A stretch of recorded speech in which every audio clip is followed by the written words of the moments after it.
Starting like our first vlog style today, I guess. Today we're going to be heading to Renegade Products main facility. We're in Anaheim, California. Yeah, we're going to go get Starbucks for the woman and then get to Renegade's facility, and we'll show you guys around there a little bit. This is the owner of the company, actually, the man himself, Mr. Rami. He's going to take us through the whole facility and show us what we really got going on here and how everything kind of works from the start of your liquids being made all the way to your rouge, to your airways, to fulfillment, the whole nine of how it works. Thank you for that incredible introduction. Of course, I got It's you. a lot of Always do. pressure. Those are big shoes to fill.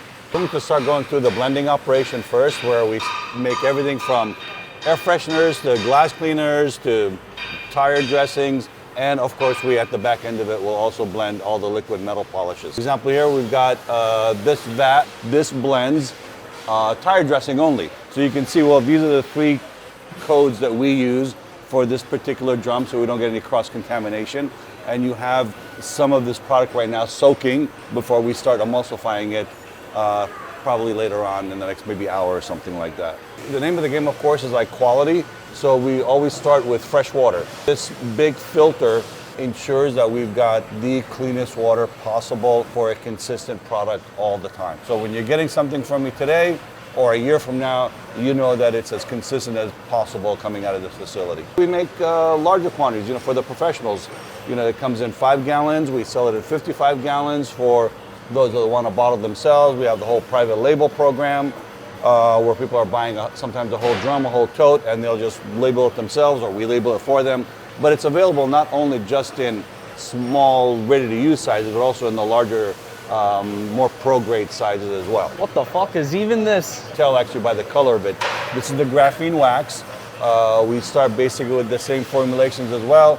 Start adding the graphene, let everything soak for a little while so everything is absorbed. Graphene's something that we use for anything on like paint. Paint is like a major thing that I don't really do, but here and there on like her car and stuff like that, graphene's a freaking awesome product for spray. It's actually a 2-process system that we use. You have the paste and then you have the sprays. Graphene is a very hard mineral.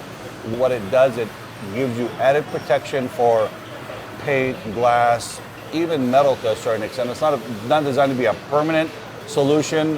We don't get into the permanent ceramics, but the graphene coatings allow you to either use it as a topper for ceramics. So if somebody has put a full ceramic coating on their vehicle, for example, you can use it as a topper to maintain that and extend the life of the ceramic coating. But also you can just use this on any part of your vehicle that allows for protection and hydrophobic quality so that rain is repelled, dust doesn't stick, you get less fingerprints. If you're getting it on the hood of your car, it won't leave as much body fluids on there, all that kind of stuff. They're smaller vat. This may be this is what you see basically when we're doing something like this. This is like a private label account. So we'll make like a small sample for them. Like Jake, really start their own line without, the typical, oh yeah, we're not gonna do it for you unless you order 20,000 bottles. For us, you can get into it for like 400 bottles and you're good to go. One of your favorite products. Pro Red? Pro Red. It's either Pro Red or Renegade Red being blended right now. You can see the coating on the shear arm, which blends it together. And unlike a lot of people that start off by making their liquid metal polish by shaving down solids, we prefer to do it the other way. We will actually make a full drum of fully emulsified liquid polish as the base, and then we will pour that or put that into the larger mixing vat, add the colors, add the solvents, add the perfumes, and that gives you just a far more consistent, far more effective product. It has an actual shelf life to it. That's why Pro Red, you can leave it on your shelf for 6 months, pick it up, give it a good shake, and it will blend up again. Right. As when you do a lot of the bars and all that kind of stuff, it just stays solid. I've done it before where I've shaved down a bar and tried adding something like lighter fluid or mineral spirits, and it just turns into a literal solid in the bottom. To get it to mix back up, you have to physically put it into a blender, or you're gonna stand there until your arm is literally exhausted. Something like this, you can easily shake it up, and within 10 seconds, you got a really good blended formula, and it stays blended a lot longer than something like a bar. This is the actual base of the liquid metal polishes. We make a couple of 3 different bases depending on which product we're going to start blending, whether it's all the way on the super fine end of it of Q16 all the way down to like ultra cut on the super coarse end of it. But basically we make a fully emulsified product. It's like fully emulsified to the point where like we probably make, I think, 8 or 10 drums at a time, depending on what we're doing. But you can see, like, you know, Jake, if you want to do this and enjoy this with me, like, it's just, it's like, you can see, it's like thick cream, you know, and that is why our product, we believe, one of the best in the industry, because like if this was just shaved down stuff with lighter fluid, this thing would be separating. As opposed to this stuff stays like this, as long as we have it covered and it's not drying, it'll stay like this, you know, until we use it. Thank you, senor. Oh, look at him, he's ready for you. That's a raise right there. Yeah. Thanks, Kiki.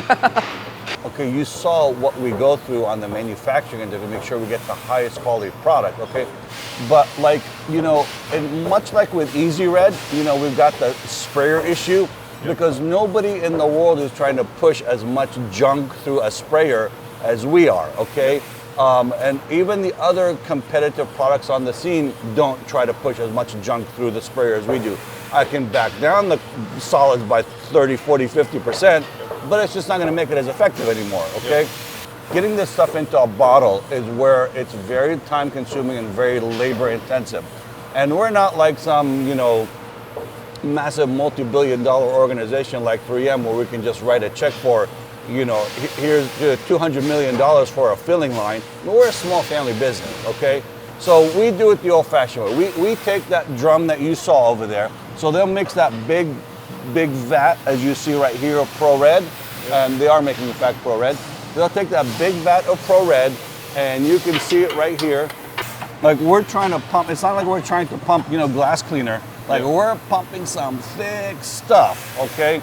And a lot of people don't understand, like, when you're trying to, like, pump, like, you know, thick, abrasive stuff, it is like, man, it is just challenging. So you actually have to, you know, shovel this stuff down, and that's what she's done. You gotta shovel this stuff down, scrape it down from the sides, got it back into the pump, and bring it on through the pumping system, and then it goes into a secondary vat, okay? It goes into the secondary vat, it gets pumped in there, and it's got a timer. As you can see, the thing is oscillating back and forth.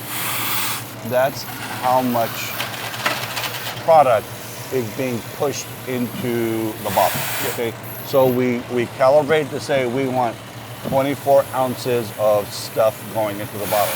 So, and again, that's also important for you and your customers, and not like, you're not getting 23 ounces or 25 ounces, or, you know, it's always a consistent, we're dialing it in, and it's just going over and over and over and over. I want to automate it.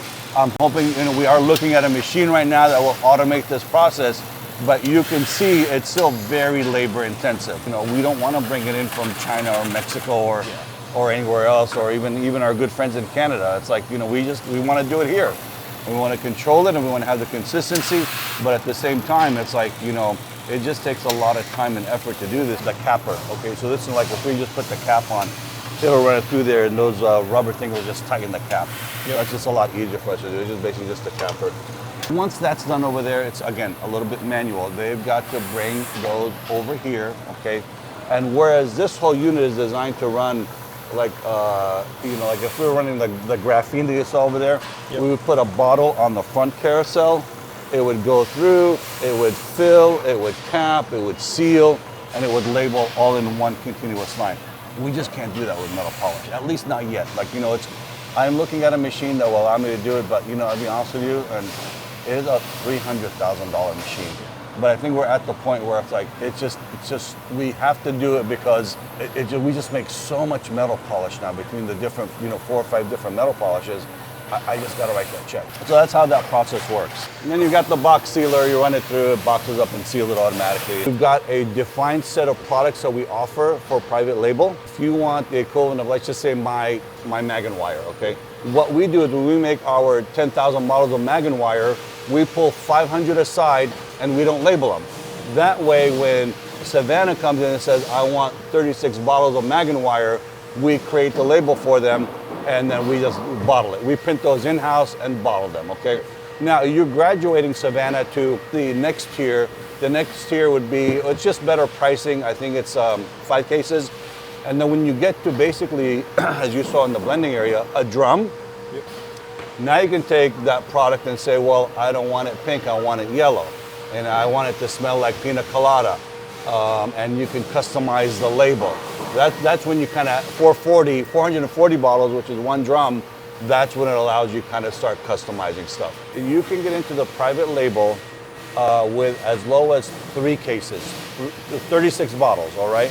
And how that works is like you would use, we've got on, it's called Car Care Private Label, carcareprivatelabel.com, I think. I'll have to get that to you so you can add that in there, okay?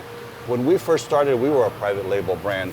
And the issues for us is like, okay, we want to add a spray wax to our line, you know, back in the early Renegade days. Well, we'd go to the bottlers and say, well, you know, we want a spray wax now. And they're like, okay, great. Well, you have to buy at least 10,000 labels at a time for it to make sense. And then you want your own color and your own scent. And this is like, it was just like you're writing a check for tens of thousands of dollars on just to launch a product. And so we always kind of had that in the back of our head on the private label. Like if we can help the community, it's like, if Jake's a detailer and wants to plug his own brand and sell, I just washed your vehicle for $100, but use my waterless wash between now and the time I see you again in a week or two. Yep. That's what it's designed for. It's like, so you can get into the private label and as low as just 36 bottles. Yep. If Jake wants 36 bottles of East Coast waterless wash, we can do it for him. Yep. And then as he grows and graduates to higher tiers of manufacturing,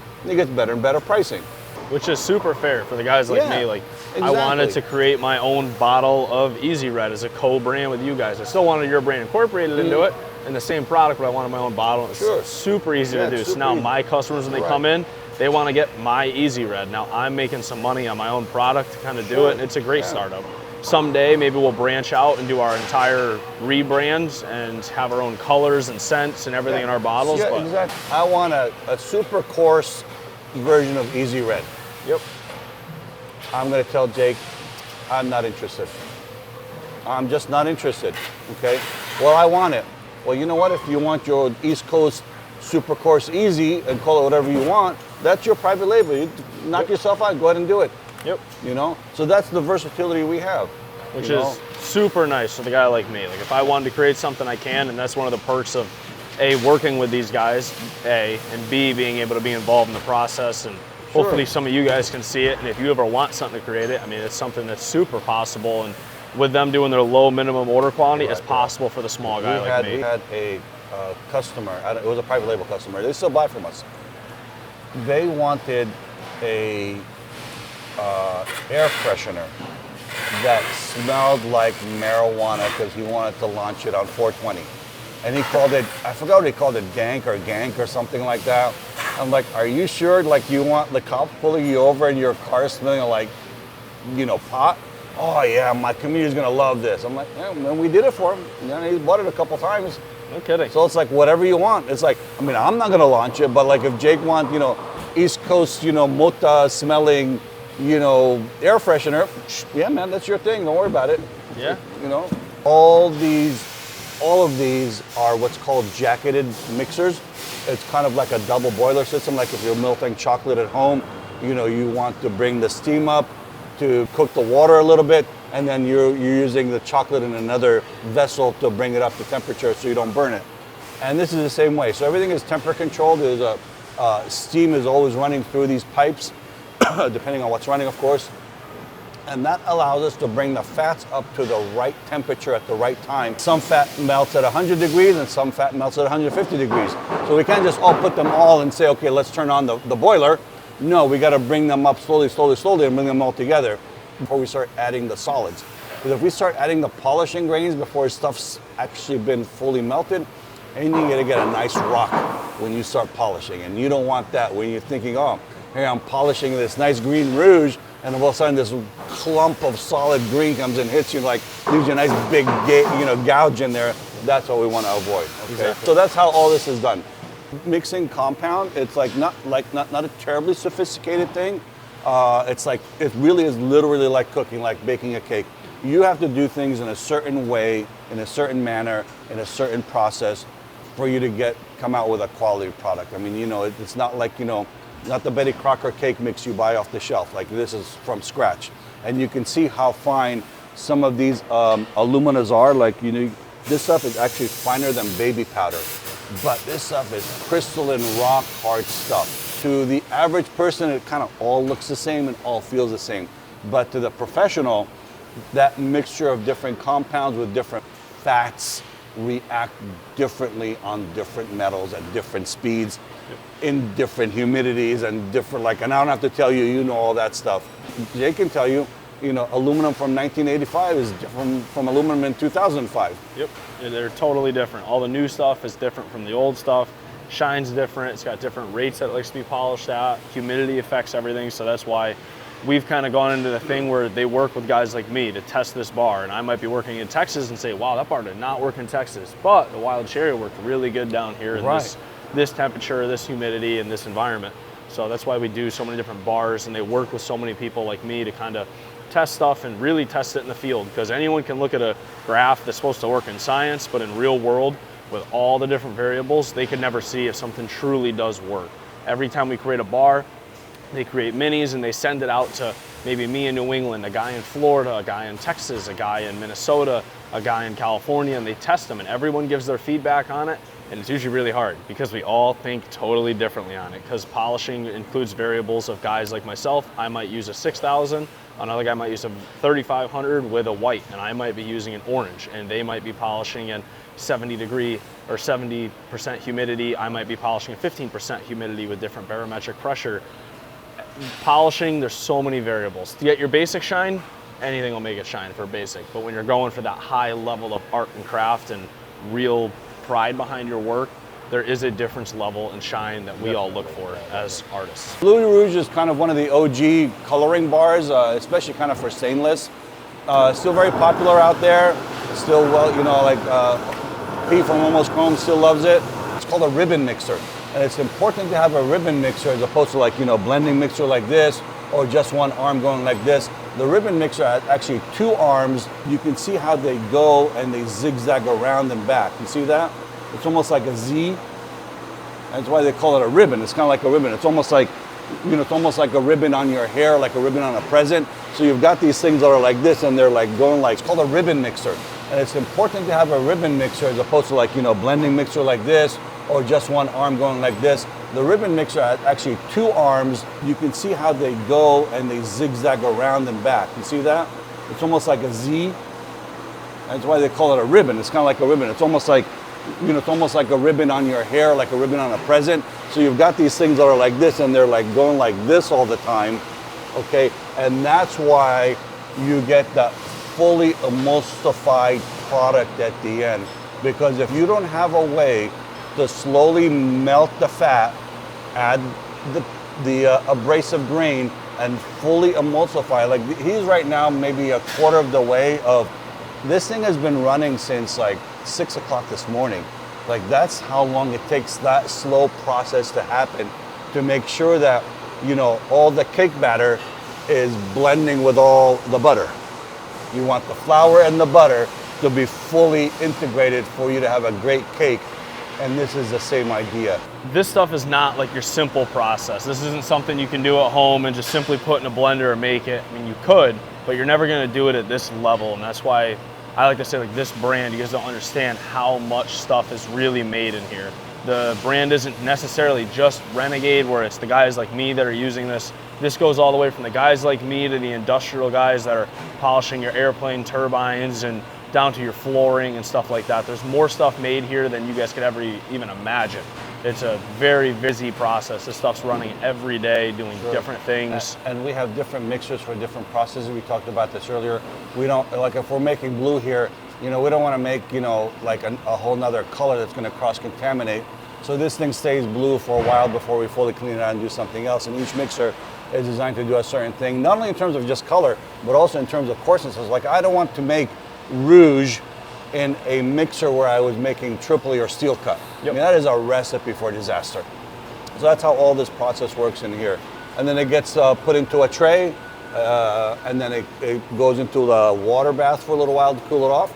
And then they just pop them out, and you are left with a bar that's ready for, like you can see this one, for example, is an industrial order. So he's starting to, and I guess drums is the people have been doing it in drums forever because that's how that mold is. So you're able to go circularly in that drum and just go all the way up, and that'll fit your you know, 300 bars or so of polishing bars. So we make 2 types of buffing wheels here. Within the 2 types, there's industrial, and then of course there's consumer, as opposed to the industrial people that are using it for like large automated machines or the large stand-up lathes. Everything starts off, and you know, I know this is one of your favorite products, the UBM. Yep. This is what UBM looks like. Very soft, pliable material, very soft cotton. It comes in, and we take that and we treat it depending on what we're trying to do. Different stiffnesses give you different reactions. Of course, you've seen that. You know more about that. I can only talk about it. You've lived it. Yep. Okay, but you've got yellows and purples and oranges, and you know, you just name it. And the way this process starts essentially is you'll load. You know, we'll get our master roll. Looks like a big roll of cloth essentially, and then we have to take that roll and we have to fold it on itself. You see the back end of it, how we folded it? We put that on what's called the A-frame. We'll fold it in half. It goes over the top, and the sides bring it together, and then it'll come through here, and we'll sew it. And essentially, what we're making is one big pillow. Yep. Okay. This is just a very, very long pillowcase, and you can see kind of how this has been sewn together at the end, right here. And you've got the other end, so we're just making one big long pillow. With this process, technically all this cloth starts off as like the same material, but it goes up for treatment. The treatment is what's going to decide basically the color decides your stiffness. There's different chemicals in it that are going to change the way the material acts. Yeah. And you know that you've seen like, you know, different chemical treatments, the chemicals they put in different cloths will just react differently with the compound at different speeds. Yep. And that's why I like to say to people, like your UBM all the way up to our red buff is technically the same thing. It's just a different stiffness. They all work, they all will cut, they all do what you want to do. It just depends how hard of a buff do you want to create your heat. Once you get into like our flannels and our cotton, that is technically a different material. It's just a different different woven material than something like our UBM. But they make everything from the industrial size buffs to what I would consider our residential style buffs, which is the 8 to the 10-inch airway. And this is also where, I know we don't want to talk about the abrasive department, but like when we do our satin airways, our satin airway needs to get cut on another machine because it also comes in on a roll. It gets cut on another machine to a particular width, and then that gets put on the machines to turn it into an airway. Part of making a buffing wheel is actually called the biasing process. All the cloth that you see here, whether it's in raw form or once the pillow has been made, is still, all the threads in the cloth are still at 90 degrees. If I take that and I cut it and I make a buffing wheel, the outside edge of this, that's why this is folded over, so it doesn't start unraveling. It's the same idea with a buff, okay? Like if I didn't do this folding over process, this cloth, I can just start pulling it apart. And you probably have seen that sometimes, like if you cut off your jeans, for example, turn them into shorts, how they start unthreading, same idea. So what we have to do over here is now take all those 90-degree threads and turn them at 45 degrees so they're sitting like this instead of like that. And that's what this process does. And when it rotates, the machine is pulling the cloth, as you can see. It's going to pull the cloth. So as it rotates, it's rotating the cloth. You see that, Savannah? It's rotating the cloth. And when it's rotating the cloth at this angle, at the 45-degree angle, that's how you're getting the cloth threads turned from this to this. And you're getting the biasing going on. And then the back end, he's just cutting it so that it can be used for different widths for the airway buffs. But this is actually where the main action occurs. Watch what's going to happen now. It's going to start pulling it in and rotating it, okay? And at the same time, the holding basket for the pillow is rotating and it's pushing, and everything is getting pulled and pushed and rotated at the same time. And that's what causes the biasing. And that's why you see, Jacob, when you get like your buffing wheel and you see your stitch going diagonally, that's why. So it's being turned from a stitch like this to a stitch like this. And then it gets cut into the different size rolls, and that's how you are biasing cloth. And then it comes to the iris machines.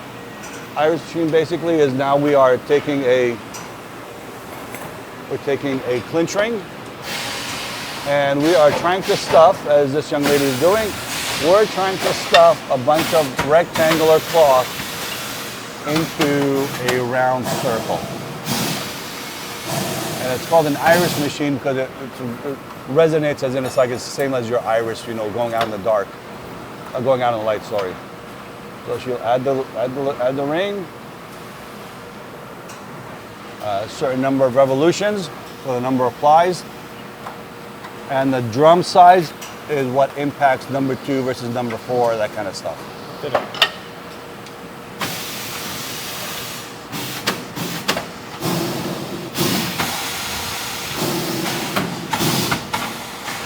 There you go. Put the ring in, bring the unit together.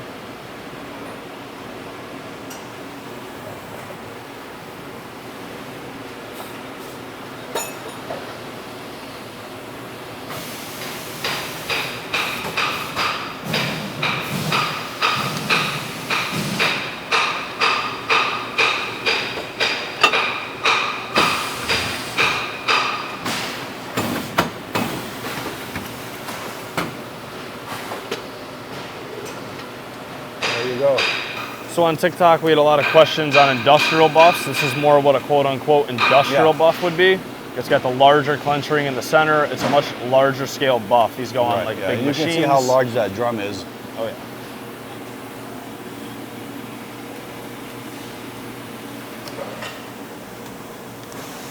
And this is you see how many times she went around? Because it's a 20 ply. Yep. So she was really going around a lot more times.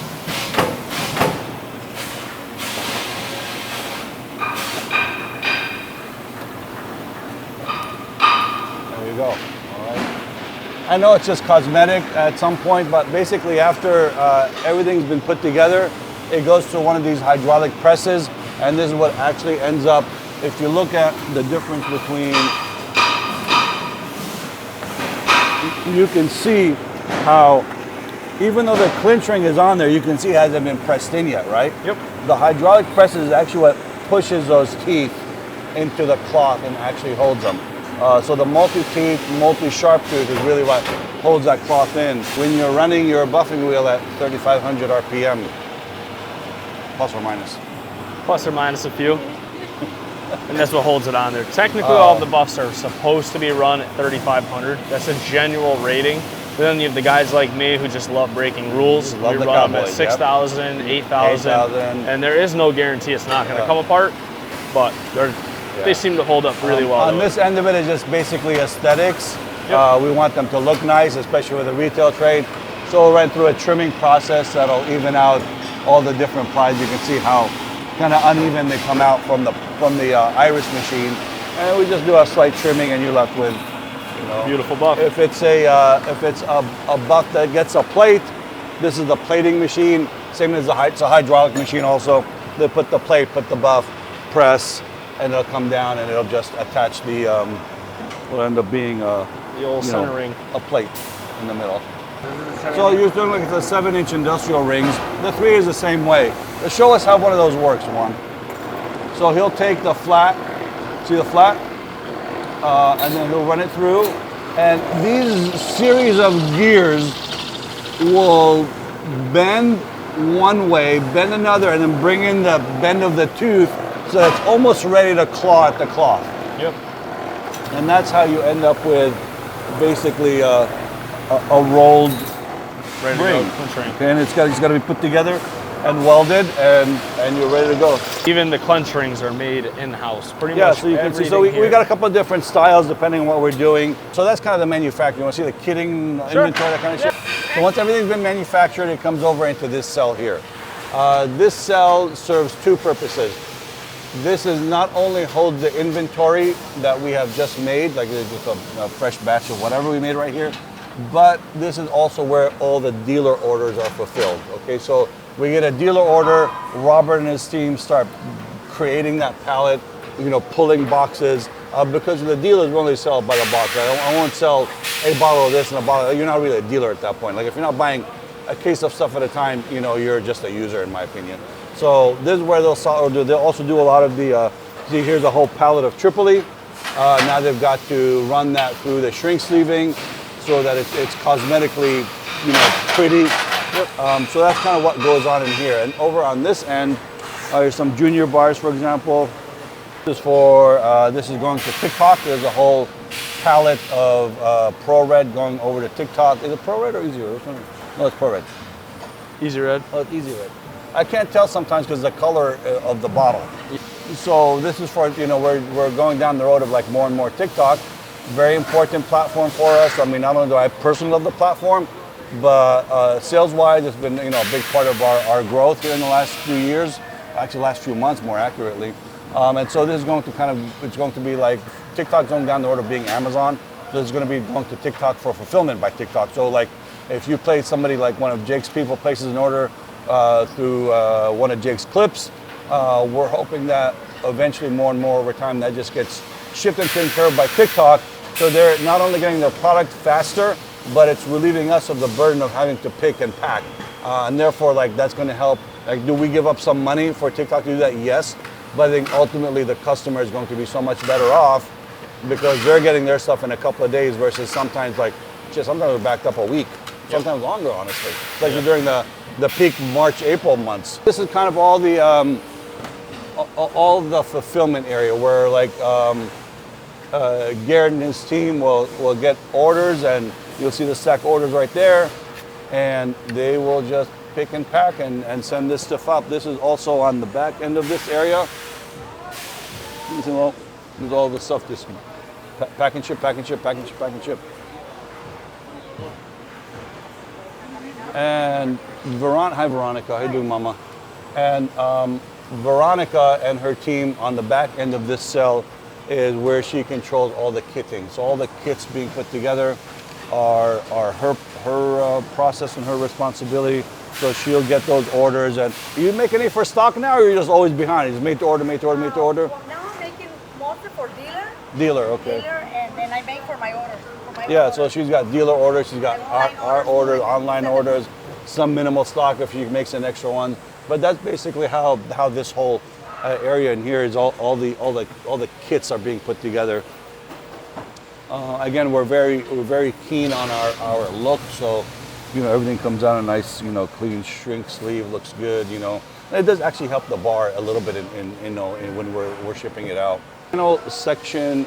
This is where we actually make my least favorite products of all, which is a sewn buff. You can see how labor intensive this is. When we're making a sewn buff, which basically means layers of cloth sewn together, I have to have two people meticulously pull, especially with something that is like flannel, which has like a lot of friction to it. Okay, it's not like it's soft, silky material. I mean, this stuff kind of like just folds on itself. So you've got two workers, two team members, pulling out layer by layer by layer. Okay, straightening it up, making sure there are no folds, making sure there are no creases. Okay, and doing this basically. This is called a book. They're creating a book of cloth, okay? Once that book of cloth has been completed, let's say, for 40 ply, okay? And what they end up doing, actually, we do, depending on the cloth, like let's say we're doing a 40 ply buff, sometimes we'll actually make 80 ply, but what we'll do is we'll put like a layer. Do you do just 40 or 80 on this one, Luz? 60 and 55. 60, okay, so this is the Mo Money. Okay, which is basically the combination of the mirror shine buff and of course the flannel. And that one's got to be done just like 55 plies, and that's it. We're gonna just call it a book.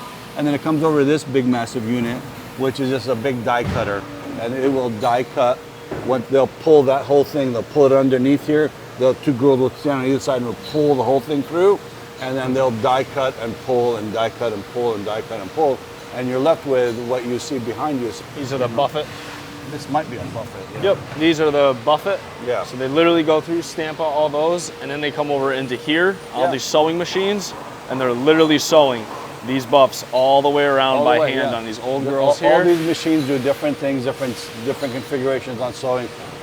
This department at one time actually had shut it down. It's just so expensive, so time. Like, if I make, if one girl can make like 70 or 80 buffets in a day here, if I put her on the airway machine, she can make 500 or 600 in a day. So obviously for me, it's like, oh shit, I'd rather have 500 or 600 airways, you know? But there is some demand, so we've kind of brought it back to life. The machines are old, they're high maintenance, they're definitely female. You know, you just got to take care of them, like, you know, they just will go south on you like right away.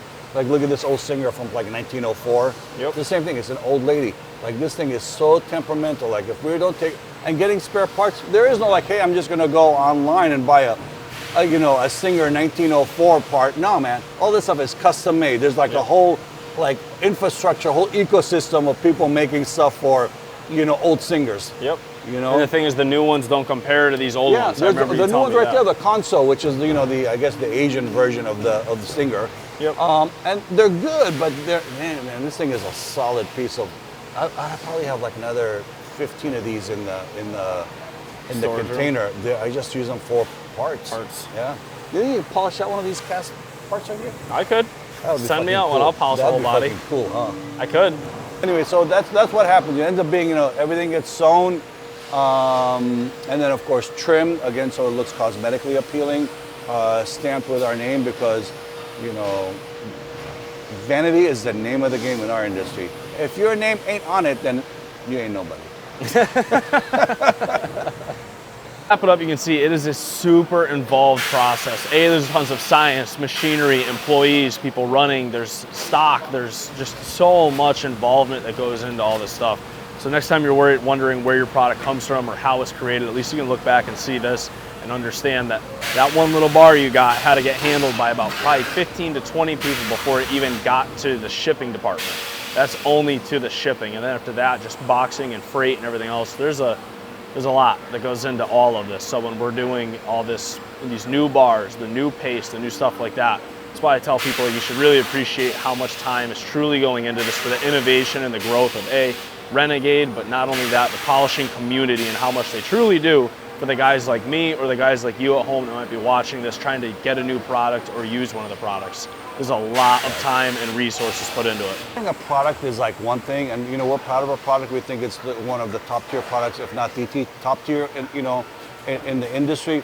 But like, if you're not like a part of the community, it doesn't really count. I mean, there are some other great products out there, don't get me wrong, but they just don't care about our community. They don't care about making new products, improving the process, making your life easier, making you a faster cutter, better cutter, whatever it is, all right? I mean, there are good products out there, but I think, you know, what we're hoping the community sees is our actual engagement in the community.